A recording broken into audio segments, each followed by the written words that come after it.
Hello, and welcome to my fireside chat series on ethical violations in forensic psychology.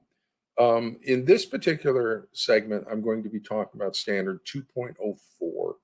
That's Bases for Scientific and Professional Judgments. This is the entry level vulnerability for the forensic custody evaluations. Up on my website, there's something I use called I call it the checklist of applied knowledge. And I went through 6 domains of knowledge and identified constructs related to them: family systems, attachment, complex trauma, and then would look to see if they were used in the report. It's just a simple checklist, and then 2 practice domains: diagnosis and treatment planning.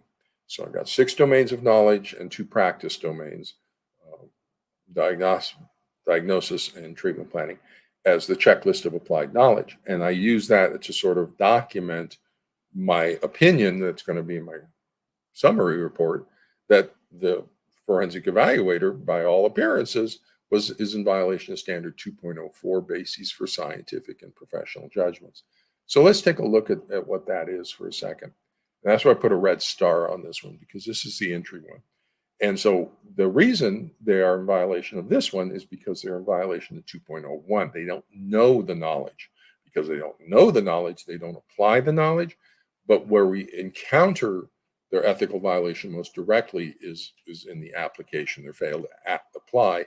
Then once we have that documented, then take a look at their vita and see where in their background, education, training, and experience did they get the required training and competence in the diagnostic assessment of delusional thought disorders and in the diagnostic assessment and treatment of attachment pathology and complex trauma and child abuse and family systems, and it goes on and on. But those attachment and delusions are clear in a way that they don't have that knowledge, because attachment is only in early childhood, is the only place you get that knowledge. Really, I have early childhood, but that's the only place you get it. And delusional thought disorders are in schizophrenia, and I have that. That's the only place you get that. So I'm absolutely confident for sure that every single forensic psychologist is in violation of 2.01 and 2.04 of the APA Ethics Code. And so that's kind of my consulting practice right now, is going through mental health reports and looking for this one, documenting up their ethical violations.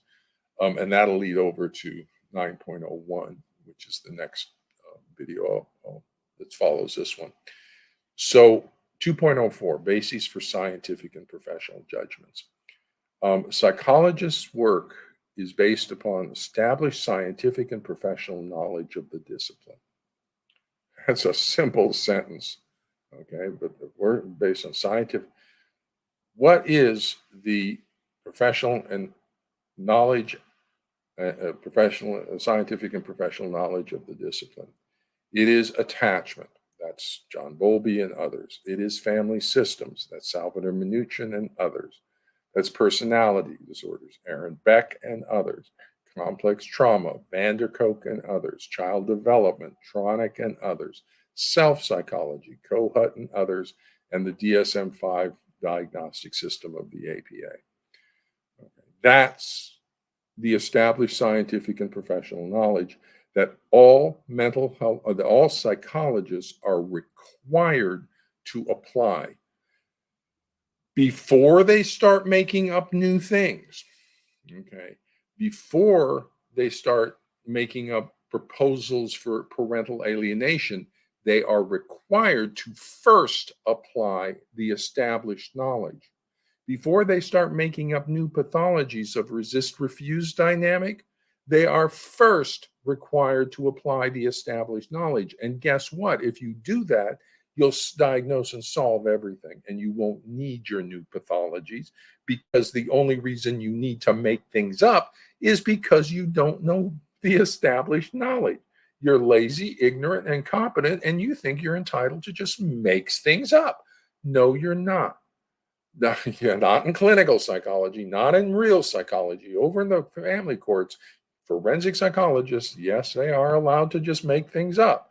Why? Because the licensing boards do not enforce ethical standards of practice on the forensic psychologists. So this is right here, the vulnerability. And so when I do a consultation workup of a forensic evaluation, I go through them line by line because the ignorance and just bizarre sentences they make are so dense that I can't do it by paragraph. I have to go through it basically line by line. Plus, they give the symptoms so clearly in sentences. They just describe the symptoms, but they don't recognize it. They don't see it because they don't know what they're looking for. They don't have any of this knowledge. And so what I do is I go through line by line and I apply this knowledge from clinical psychology because, and here's kind of my role in the family courts, because there's an attorney involved in the matter who believes that the application of the established scientific and professional knowledge of the discipline will be helpful to the court in making its decisions surrounding the child.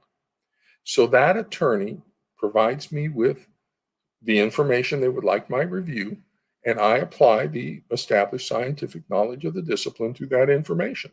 I go through it, and first time my reading, I do a line by line notes, and that becomes Appendix 1 to my summary report. So my notes can get really big. If I got a 50-page forensic evaluation, my notes can run 150, 200 pages because I'm interspersing them with their 50 pages. And it's my reaction as a clinical psychologist applying this knowledge. What is my reaction to the information that they are presenting? And then I go and summarize in a summary report. And so that is of value to the court. And so opposing counsel kind of has a problem with me because there's no such thing as parental alienation. So they can't bring up all that domain of stuff on me. I apply knowledge and I don't have an opinion. And they keep looking for an opinion a lot of times. I don't have an opinion. I apply knowledge. That's what I do. You can apply knowledge too if you know it. And I've taught everybody what it is: family systems, cross-generational coalition, inverted hierarchy, emotional cutoff, child's being triangulated. You can apply it as well as I can once you know what it is. And that's what a lot of my reports are doing. My reports, part of my obligation is to educate the court about the nature of the pathology. When I'm working in the school system and I do an assessment for a learning disability, let's say I come up with a nonverbal learning disability. Those are subtle because the child's verbal ability is okay, but their perceptual, visual, perceptual, or auditory something is off. So it's a nonverbal learning disability. And so it's not as apparent. My testing, when I pull that out and get that, I then have an obligation to educate the school and the teacher about what it means to have a nonverbal learning disability. What's that going to look like in the classroom? And how do you adjust for that? Or how do you help the child with this type of problem situation? And so that's our obligation as psychologists, to not only make the diagnosis, but also to educate the general public and educate people about what that particular pathology is. So here in the family courts, we have a shared persecutory delusion, and we have a cross-generational coalition, emotional cutoff, we have factitious attachment pathology being imposed on the child, and we have child psychological abuse as a result of all of that. And so I have an obligation as a psychologist to educate the public and the courts about the nature of the pathology.